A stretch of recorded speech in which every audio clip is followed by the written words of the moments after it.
Assalamualaikum class 6. Hope you all are fine and in good health. Today we are going to start chapter number 11, body movement in animal. In this chapter we will discuss about the role of bones, joints, muscles and movement in animals. Students, the question is how we move or how animals move. We move with the help of our bones and animals also move with the help of their bones. So, for example, if we pick up a book from the floor, our body and hands move. Every part of our body moves with the help of bones and the muscles. The structure made of all the bones in the body of a person or animal is known as the skeleton. As friends, we know bones are the major part of our body. We cannot do anything without them. Either we are walking, bending, slipping, jumping. This all is happening because of the structure of the bone. They give support to our body and they also protect our body and they give shape to our body. And now we discuss how the bones protect our body. Let's discuss the role of bones. As we have discussed earlier that bones give shape to our body, they support our body and they also protect our body organs. Body organs like our stomach, heart, lungs, these all are protected by bones. So our body has a total 206 bones. So students, if there are no bones in our body, then our body like a jelly-like substance, floppy without bones. So our skeleton consists of four different parts. First one is skull, second one is backbone, rib cage, girdle, and leg bones. Skull. The skull protects the brain. Our skull is made up of 22 cranial and facial bones. The part of the skull which is hard in which our brain lies is cranium. The lower jaw is movable bones called mandible. So students, basically as PC is the main part of computer as well as skull is main part of our body. Some parts of skull are some parts every part of skull is immovable. Only the part of our lower jaw which is mandible is movable and rest of the part are fixed. Next is backbone. The backbone is also known as vertebral column or spine, जिसे हम रीढ़ की हड्डी कहते हैं. It's made of 33 small bones called vertebrae. It allow human to stand upright and maintain balance. Students, as you can see in the figure, the vertebral column is starting from the base of the neck and goes all the way up to the hip. So total bones are 33 bones. That's why because of our vertebrae we can bend our back.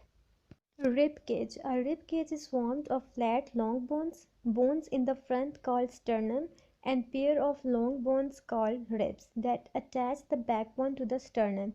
The rib cage is located in the chest region. Okay, students, you know cage of bones in the chest that protects lungs, heart, and stomach called the rib cage. It has 12 pair of ribs and total is 24. Flat central bones called breastbone. On the front side, ribs are connected to the breastbone, and on the back side, they are connected to the vertebrae. As rib cage is located in the chest region, so rib cage is divided into three categories. First one is true ribs, which are connected to the backbone, and the next and true ribs are first seven bones are called true ribs. And the next three pair of bones are called false rib. They are shorter and they are also attached to the spine at the back. We know that backbone is also known as vertebral column or the spine. And the last two ribs are called floating ribs that are smaller than true ribs and false ribs, but they are not attached to the front. So floating ribs are smaller than true ribs and false ribs. They are attached to the spine at the back, but they are not connected to anything in the front. Rib cage also helps us in breathing and protects our internal organs like heart and lungs. There are two girdles in our body. They are pectoral girdle and pelvic girdle. Pectoral girdle consists of two major bones, shoulder blade and collarbone. Pelvic girdle form big bowl-like structure. As you can see in the figure, thigh bones are connected to the sockets of joints in the hip bones. Students, our hand consists of a long bone which connect with the pectoral girdle. In our hand, thumb has 3 bones and each finger has 4 bones and total 8 little bones at the base. So how many total bones are in our one hand? There are total 27 bones in one hand. Legs have a similar structure as hand. The longest bone of the body is the thigh bone, which is attached to the pelvic girdle. Student foot has 5 longer bones. Each toe has 3 smaller bones except for the big toe which has only 2. Human foot has 26 bones. So next topic is joints. Students, if you are doing any action like you are writing, you are jumping, you are doing any action or any activity, you are doing it with the help of your bones, muscles and joints. The place of contact between two bones is called a joint. All bones cannot bend. You can bend parts of your body where there are joints, so you can move your body with the help of joints. There are many places where you can bend your body. You can bend your arm at the shoulder, elbow and wrist. You can bend your neck forward and backward. You can also bend your fingers. You can also bend your legs.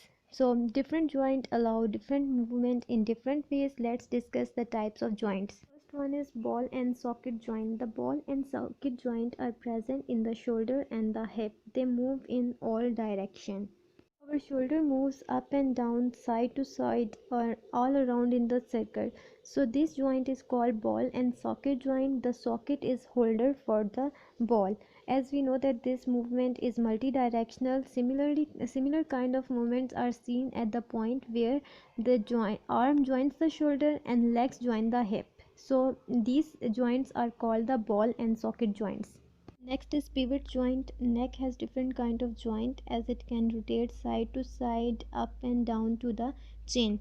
Our neck rotates from pivot joint. Pivotal joint is a cylindrical bone rotate in a ring. The joint allows movement in all direction in the form of a ring. Such a joint is called a pivot joint. Hinge joint allow one kind of movement either back and forth. So elbow joint is similar to hinge and knee joint in finger and toes. You basically you must have a question, what is a hinge? Hinge is the point in doors. You can see a door can open or close, so it cannot bend. So what is a hinge? A hinge attaches door to the wall where two points connect. So where our knee and our elbow connects, this point is called hinge joint. Last one is fixed joint. Immovable joints such as skull is called a fixed joint. We know that our skull is attached not only to one bone but many bones which are joined together, but these joints cannot move. So such immovable joints are called fixed joint. We discussed four types of joints. All three types of joints are movable, but only fixed joint is not movable. Students, let's recap joints and its type. Joint is the place where two bones meet, and we have discussed its four types. Three joints are movable and one joint is not movable, it is fixed. Ball and socket joint are found in the shoulder and the hip bone.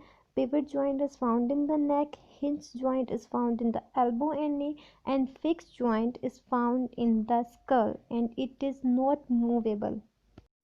Cartilage, a tissue that covers a joint from outside, is cartilage present in the ear and nose region.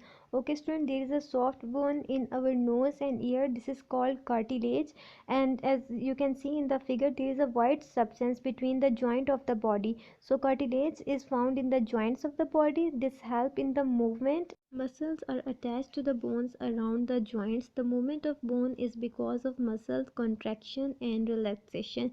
When you move your arm or bend it, joints move. So what causes movement?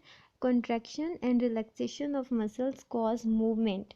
You can do this activity of your at your home. You can bend your arm and you can straight your arm and see the movement, the contraction and relaxation. So when muscles contract, they become shorter, means when you bend your arm they become shorter and thick. So when your muscles contracts, and when your muscles relax they become longer, yani कि your arms position will be straight. Muscles contract and relax in pairs so that we can move. The movement of bone is because of contraction and relaxation of muscles. Students, we move with the help of bones, muscles, joints. And what about the animals? Do all animals have bones? Let's study how animals move without bones. First one is earthworm. An earthworm does not have a skeleton, its body made of rings. These rings are actually muscles. It has bristles on each segment which help them to move. It moves with the help of muscles. So the contraction and relaxation muscles help in movement. Student, when it rains, you can see many earthworm on the streets, especially where there is a muddy area. There are many earthworms near them.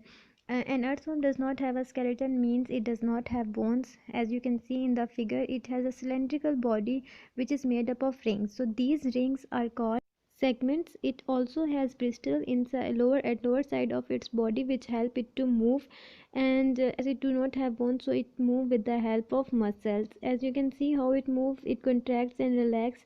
It's shown in the figure that at first the front part of the body extend forward and attach itself to the ground, so the rear end, which is fixed, release itself, and the forward end contracts, moving the earthworm's body ahead. Student, bristles are the tiny hairs that you found on the toothbrush.